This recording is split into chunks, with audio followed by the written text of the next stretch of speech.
ನನ್ನ ಹೆಸರು ಡ್ಯಾಮೇಜ್ ಮಾಡೋದಕ್ಕೆ ಕಾಂಗ್ರೆಸ್ನ ಸ್ವಯಂ ಘೋಷಿತ ಪ್ರಭಾವಿ ನಾಯಕರು ಷಡ್ಯಂತ್ರ ರೂಪಿಸಿದ್ದಾರೆ ಎಂಬ ಸಚಿವ ರಮೇಶ್ ಜಾರಕಿಹೊಳಿ ಮಾತನ್ನ ಸಚಿವ ಡಿಕೆ ಶಿವಕುಮಾರ್ ಲಘುವಾಗಿ ತೆಗೆದುಕೊಂಡಿಲ್ಲ. ಈ ಸಂಬಂಧ ಬೆಂಗಳೂರಿನಲ್ಲಿ ಮಾತನಾಡಿದ ಅವರು, ನನ್ನ ಮೇಲೆ ಯಾರು ಬೇಕಾದರೂ ಪ್ರಹಾರ ಮಾಡಲಿ, ನೀವು ಮಾಧ್ಯಮದವರು ಸುಮ್ಮನೆ ಸೃಷ್ಟಿ ಮಾಡಬೇಡಿ. ರಮೇಶ್ ನನ್ನ ಪರ್ಸನಲ್ ಫ್ರೆಂಡ್, ಪಾಪ ಅವರ ಇಮೇಜ್ ಯಾಕೆ ಹಾಳು ಮಾಡ್ತೀರಾ ಅಂತ ಅನುಕಂಪದ ಮಾತನಾಡಿದ್ರು. ಇತ್ತ ಸಂಸದ ಡಿಕೆ ಸುರೇಶ್ ಕೂಡ ಎಲ್ಲದರಲ್ಲೂ ತಪ್ಪು ಹುಡುಕೋದು ಬೇಡ, ಸರ್ಕಾರ ಕೆಲಸ ಮಾಡೋಕೆ ಅವಕಾಶ ಕೊಡಬೇಕು, ಏನೇ ವಿಚಾರ ಇದ್ರೂ ಕೂಡ ಬಗೆಹರಿಸಲು ರಾಜ್ಯ ರಾಷ್ಟ್ರ ನಾಯಕರು ಇದ್ದಾರೆ, ಕೂತು ಚರ್ಚೆಯನ್ನ ಮಾಡಬೇಕು ಅಂತ ಹೇಳಿದ್ರು. ವಿಶೇಷವಾಗಿ ನನ್ನ ಮನೆಯಲ್ಲಿ ಕಳೆದ 2 ದಿವಸ ಇಲ್ಲೇ ಇದೆ. ನಾನು ಮುಂಬೈದಲ್ಲಿ ಪ್ರಚಾರ ಮಾಡಿದ್ರೆ ನೀವೇ ವಿಚಾರ ಮಾಡ್ಕೊಳ್ಳಿ. ಒಂದು ಹೆಚ್ಚಿಗೆ ನಾನು ಹೇಳೋದಿಲ್ಲ, ಇದನ್ನು ಕಾಂಗ್ರೆಸ್ಸಿನ ಸ್ವಯಂ ಘೋಷಿತ ಪ್ರಭಾವಿ ನಾಯಕರು ಹೆಸರು ಡ್ಯಾಮೇಜ್ ಮಾಡಲಿಕ್ಕೆ ಮಾಡತ್ತಾರೆ ನನಗೆ ಅನಿಸ್ತದೆ. ದಯವಿಟ್ಟು ಕ್ಲೋಸ್ ಮಾಡಬೇಕು. ಇದೆಲ್ಲ ಬಗೆಹರಿದೆ. ಮುಂಬೈದಿಂದ ಬೆಂಗಳೂರು ನೀವು ನೋಡ್ಬೇಕು.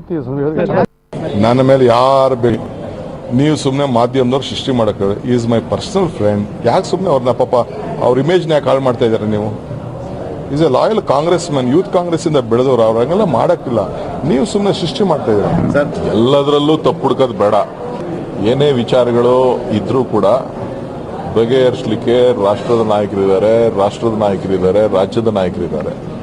ಕೂತು ಚರ್ಚೆ ಮಾಡಿ ಅವರ ಜಿಲ್ಲೆ ವಿಚಾರ ಇರ್ಬೋದು, ಅವ್ರ ಕ್ಷೇತ್ರದ ವಿಚಾರ ಇರ್ಬೋದು, ಇನ್ನು ಬೇರೆ ಏನೇ ವಿಚಾರ ಇದ್ದು ಅವ್ರ ಹತ್ರ ಮಾತಾಡ್ಬೋದು.